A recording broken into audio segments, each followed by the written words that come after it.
സ്ഥാനാർത്ഥി LDF പ്രഖ്യാപിച്ചു, മന്ത്രി സ്വാമി പ്രഖ്യാപിച്ചിട്ടില്ല എന്നാണ് പറയുന്നത്. ഇനിയിപ്പോൾ താനൂരിലാണോ തിരൂരിലാണോ അവർ ആലോചിക്കുന്നുള്ളൂ. ഞങ്ങളെ സംബന്ധിച്ച് ആര് വന്നാലും, ഇനി മന്ത്രിയല്ല ആര് വന്നാലും ഞങ്ങൾ കുഴപ്പമില്ല. കാരണം വെറുത്തു നിൽക്കുന്ന ജനങ്ങൾക്ക് മുമ്പിലാണ്, ഈ സർക്കാരിന് വെറുത്തു നിൽക്കുന്ന ജനങ്ങൾക്ക് മുമ്പിലാണ് ഞങ്ങളുള്ളത്. ഇപ്പോൾ UDFൻ്റെ നേതാക്കന്മാരൊക്കെ എനിക്കൊപ്പമുണ്ട്. ഞങ്ങൾ ഇന്ന് ചെന്നിടങ്ങളിൽ നിന്നൊക്കെ അവർ പറയുന്നത് ഇത്തവണ എന്തായാലും UDF കേരളത്തിൽ അധികാരത്തിൽ വരണം എന്നതാണ്. അപ്പോൾ UDFൻ്റെ പ്രതിനിധിയായി മത്സരിക്കുന്നു എന്നത് ഒരു ആത്മവിശ്വാസമാണ് ഈ തെരഞ്ഞെടുപ്പ്. ഏതായാലും പിണറായിയെ പുറത്താക്കാൻ തയ്യാറാക്കുന്ന ജനങ്ങൾ എന്ന് പറഞ്ഞാൽ ഇവിടെ ആയിരക്കണക്കിന് വോട്ടിന്റെ ഭൂരിപക്ഷത്തിൽ UDF സ്ഥാനാർത്ഥി ജയിക്കുമെന്ന കാര്യത്തിൽ സംശയമില്ല.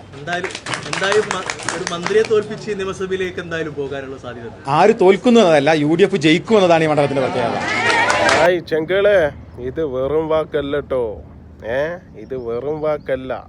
ഞങ്ങള് ഈ പ്രാവശ്യണ്ടല്ലേ താനൂര് പിടിച്ചിരിക്കും, ഒരു സംശയം വേണ്ട. പറയുന്നത് കേട്ടാ പ്രിയപ്പെട്ട സ്ഥാനാർത്ഥിയും പ്രിയപ്പെട്ട MSFൻ്റെ സംസ്ഥാന അധ്യക്ഷൻ PK നവാസ് സാഹിബ്, ഈ പ്രാവശ്യം ഉണ്ടല്ലേ സഖാക്കളെ, നിങ്ങൾ താനൂരങ്ങ് മറന്നേക്ക്.